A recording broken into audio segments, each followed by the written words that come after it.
조문은 조상과 문상을 합친 말로, 조상은 고인의 죽음을 슬퍼하며 빈소의 예를 갖추는 것이며, 문상은 상을 당한 상주를 위로하는 것입니다. 장례식장에 갈 때는 문상 간다라는 표현보다는 조문 간다라고 표현하는 것이 보다 정확합니다.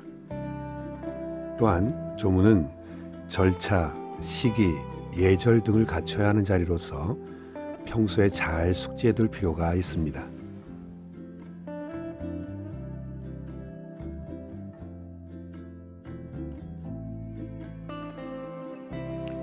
조문 시기는 언제가 좋을까요?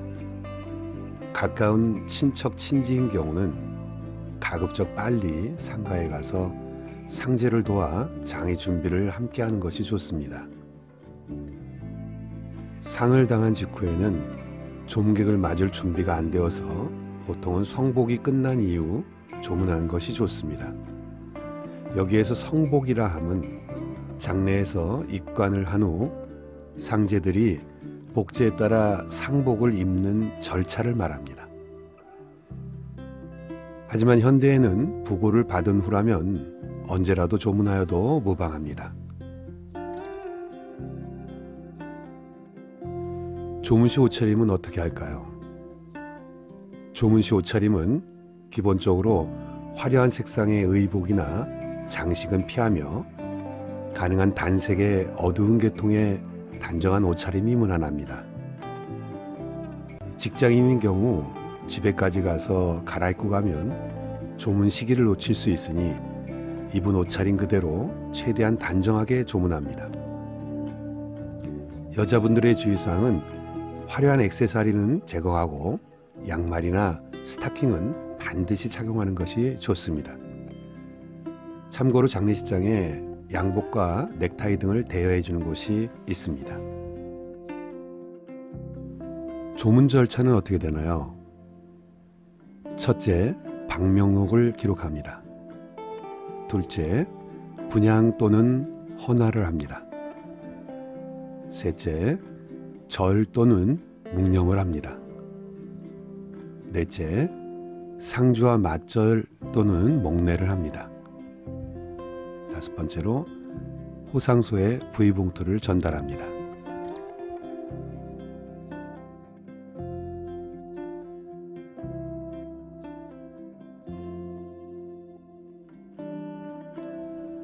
조문 절차를 순서대로 좀 더 자세하게 설명해 드리도록 하겠습니다.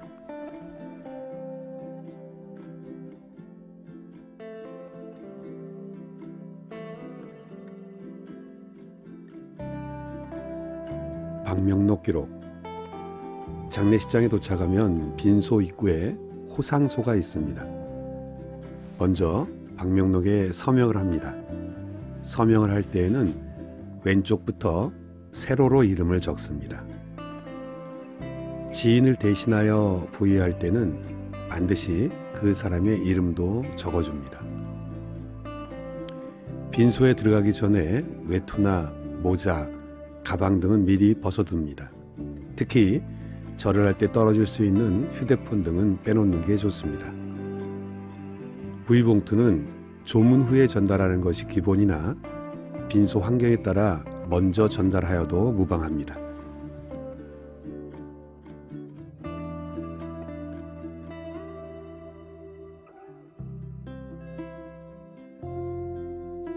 분향. 상주에게 먼저 가볍게 목례를 하고 연좌 앞에 무릎을 꿇고 분향을 합니다. 분향을 할 때 선향, 즉 막대향인 경우에는 1개나 3개를 집어 불을 붙인 다음 가볍게 흔들어서 끕니다. 절대 향을 입으로 불어서 끄면 안 되며 그것은 큰 결례입니다. 향은 두 손으로 공손히 향로에 꽂는데 여러 개일 경우에 반드시 하나씩 꽂아야 합니다. 여러 명이 함께 조문할 경우 분향은 대표로 한 명이 하는 것이 좋습니다.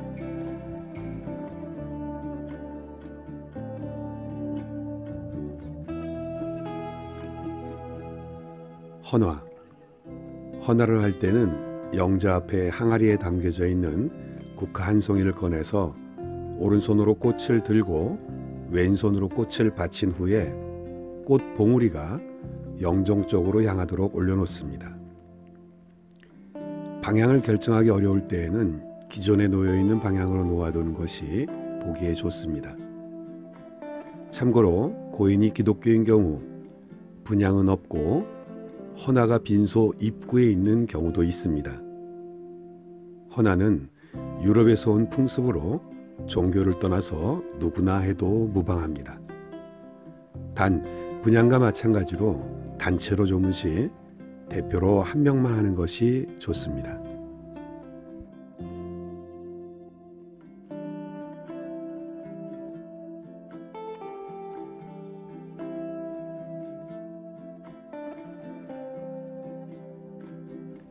절 또는 묵념. 영자 앞에서 종교에 따라 묵념 또는 2번의 절을 합니다.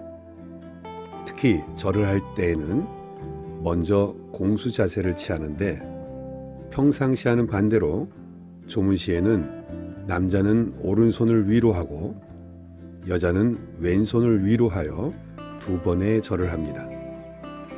여자분도 절을 할 때에는 큰 절이 아닌 평절로 2번만 하시면 됩니다.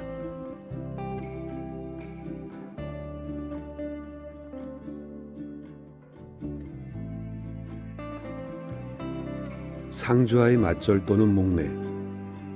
영자에서 뒷걸음으로 물러나 상주와 맞절을 한번 하거나 정중히 고개를 숙여 예를 표합니다. 조용한 목소리로 위로의 인사말을 전하거나 아무 말 없이 인사만 나누는 게 좋습니다. 이때 악수를 청하시면 큰 결례입니다. 인사말의 예로는 뭐라고 위로해 드릴 말씀이 없습니다. 얼마나 상심이 크십니까? 얼마나 슬프십니까? 삼가 고인의 명복을 빕니다.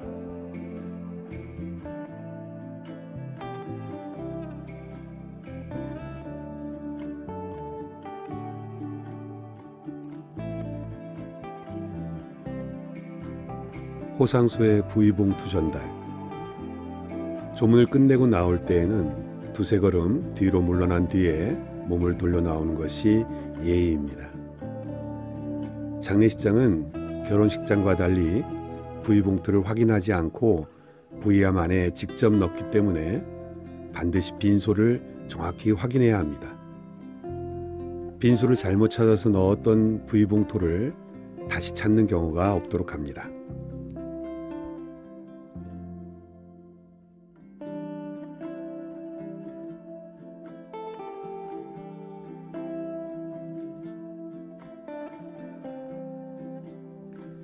삼가 고인의 명복을 빕니다 라는 말의 뜻은 고인의 명복을 빌어주는 말입니다.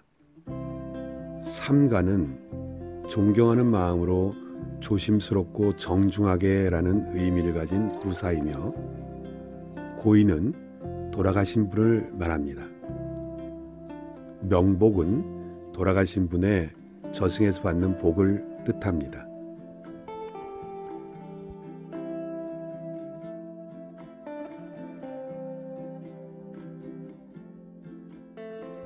고인이 연하인 경우 절을 해야 합니까? 고인이 연하인 경우에는 통상적으로 절을 하지 않습니다. 아내의 상 또는 제사에는 절을 하나 자식에게는 절을 하지 않습니다. 동생이나 조카의 상에 있어서도 절하지 않습니다. 단 친구 부인의 상이나 사돈 부인의 상인 경우에는 모두 절을 하면 됩니다.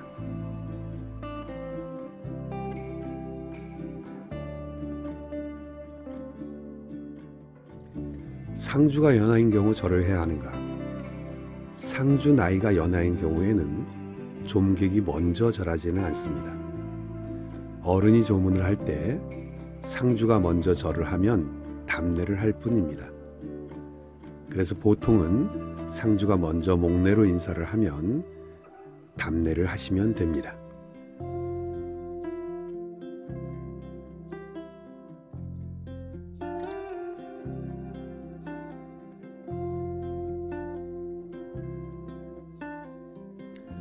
V봉투 작성 방법은 어떤가요? 조익은 봉투에는 부의란 단어가 쓰이는 것이 가장 일반적이며 이외에는 근조, 조의, 전의, 향촉대라고 쓰기도 합니다.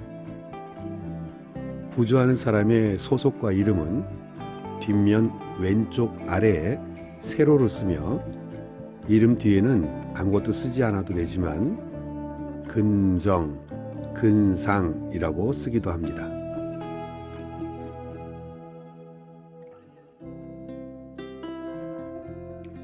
조문 시 삼가해야 할 것들. 유가족을 붙잡고 계속해서 말을 시키는 것은 신뢰가 되는 행동이므로 해서는 안 됩니다. 상주와 상제에게 악수를 청하는 행동은 삼가하며 상주가 어리다 하여 반말이나 예의 없는 행동을 해서는 안 됩니다. 상가에서 지인과 이야기를 나눌 때에는 낮은 목소리로 조심스럽게 말하고 조문이 끝난 뒤 밖에서 따로 이야기를 나눠야 합니다. 조문 시 휴대폰은 진동으로 해두는 센스가 필요합니다. 고인의 사망 원인, 경위 등을 유가족에게 상세하게 묻는 것은 신뢰가 되며 절대 삼가해야 합니다. 인증샷을 찍거나 사진을 찍는 것은 큰 결례입니다.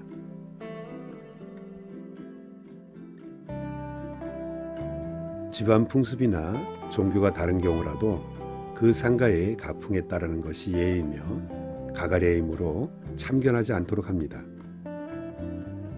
문상 시간은 너무 길지 않도록 합니다.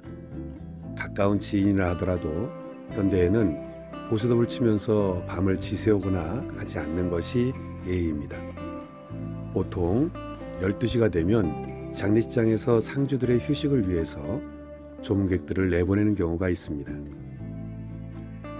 조문객끼리 대화 시 호상이라는 말을 써도 되나 상주에게 직접 호상이라고 말하면 큰 결례입니다. 음식을 먹을 때 큰 소리로 떠들거나 술을 마실 때에는 건배는 절대 하지 않습니다.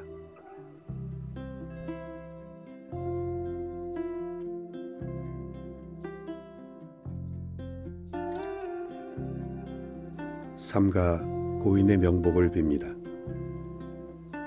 상조전문가.com 제공이었습니다. 감사합니다.